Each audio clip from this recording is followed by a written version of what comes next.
काश मेरी भी शादी हो जाती। दोस्तों, इससे पहले ये वीडियो सुना जाए, मैं चाहूँगा आप हमारी चैनल दो साथी टीवी को सब्सक्राइब कर लीजिए और बेल आइकॉन को दबा दीजिए ताकि आने वाले हर वीडियो का नोटिफिकेशन आपको मिलता रहे। एक शादी समारोह की बात है। दूल्हा घोड़ी पे सवार होके ढुकाव के लिए आ गया था और सारे दूल्हे के दोस्त दूल्हे के आगे खूब जोश खरोश से नाच रहे थे। उसी समारोह में मुझे भी जाने का अवसर मिला। दालान काफ़ी लंबा चौड़ा था, कुर्सियाँ डली हुई थी। मैं एक कुर्सी के ऊपर आराम कर रहा था। थोड़ी देर बाद मेरे पास एक 27-28 साल का नवयुवक आकर के बैठ जाता है। मैंने उस नवयुवक की तरफ ध्यान से देखा।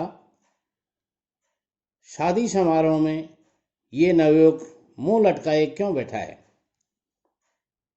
प्रश्न मेरे मन में मैंने किया और उत्सुकतावश मैंने पूछ लिया, क्यों भाई, धराती हो या बराती हो? नवयुवक ने कहा, नहीं सर, मैं बराती हूँ। तो मैंने कहा, बराती हो तो फिर यहाँ क्यों बैठे हो? नवयुवक ने कहा, कहाँ बैठना चाहिए? मैंने कहा, दूल्हे के सामने नाचो, गाओ, खेलो। देखो, सारे लोग दूल्हे के दोस्त हैं, वो अच्छी तरह से नाच रहे हैं, एंजॉय कर रहे हैं, तुम भी एंजॉय करो। बच्चा यानी नवयुवक उदास हो गया। मैंने कहा, उदासी का कारण क्या है? उसने कहा, नहीं सर, कोई कारण नहीं है।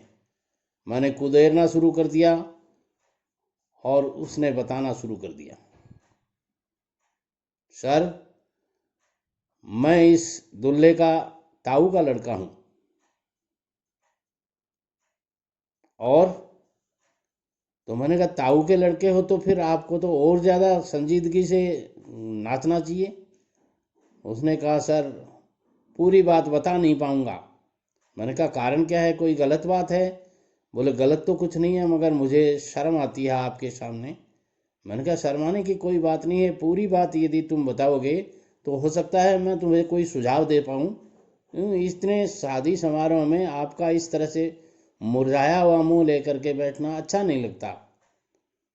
तो नवयुवक ने बताया, मैं काफ़ी वर्षों से यानी पिछले 5-6 साल से कंपटीशन की तैयारी कर रहा था और ये लड़का मेरे से 7 साल छोटा है। इस लड़के की उम्र 22 साल हुई है और मेरी उम्र 28 के आसपास है। मैं 5-6 साल से सर्विस लगने के लिए कंपटीशन की तैयारी कर रहा था, मगर हर साल कभी किसी कारण से परीक्षा आगे खिसक जाती और कभी मैं परीक्षा में असफल हो जाता। ऐसा करके 5 साल का टाइम निकल गया। अब थोड़े दिन पहले वैकेंसी आई थी। इस लड़के ने अभी पहला प्रतियोगी परीक्षा दी थी और इसमें सफल हो गया और सफल होने के ज्यों ही परीक्षा का रिजल्ट आया, इसकी नौकरी पक्की होने की बात चल गई कि अब तो इसकी नौकरी लग गई, तो इसकी सगाई तय हो गई। और आज 17 दिन हुए हैं इसकी सर्विस को डिक्लेयर हुए और 17वें दिन इसकी शादी हो रही है और मैं इससे 7 साल कुंवारा, बड़ा कुंवारा बैठा हूँ। ये मेरे ताऊ का लड़का नहीं, चाचे का लड़का है और मैं ताऊ का लड़का हूँ। तो मैंने कहा, इसमें ज़्यादा चिंतित होने की बात क्या है? बोले, साहब, पूरी बात बताते और भी ज़्यादा शर्म आ रही है। मैंने कहा, कारण क्या है, पूरी बात बताओ तभी तो समझ में आएगा। लड़के ने बताया, सर, इस लड़की की जिस लड़की से इसकी सगाई हो रही है, शादी हो रही है, इसकी सगाई पिछले 3 साल से मेरे साथ की बात चल रही थी और उनकी कंडीशन एक ही थी कि लड़के की सगाई तय तभी करेंगे, यानी शादी तभी तय करेंगे, सगाई तो हो गई थी मगर शादी तभी करेंगे जब नौकरी लग जाएगी। बिना नौकरी लगे हम लड़की नहीं देंगे।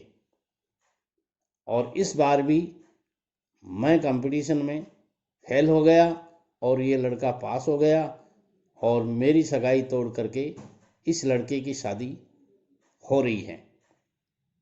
मित्रों, मैं कहना चाहूँगा कहीं आप भी तो इस तरह की गलती नहीं कर देते। कंपटीशन हमेशा कंपटीशन ही कहलाता है और कंपटीशन में वो बच्चे सफल होते हैं जो लोगों से हटके एक कोने में बैठ करके 16 घंटे पढ़ाई करते हैं। मैंने मेरे मन में ये सोचा कि कहीं न कहीं उस लड़के की गलती है। उसने प्रतियोगिता परीक्षा में सफल नहीं होने का कारण यही रहा कि वो मनोयोग से परीक्षा की पूरी तैयारी नहीं कर पाया। यदि आप भी कहीं ऐसा करते हैं तो उस लड़के की तरह नहीं, मुझे ये सुनने को नहीं मिलेगा कि काश मेरी भी शादी हो जाती। नमस्कार।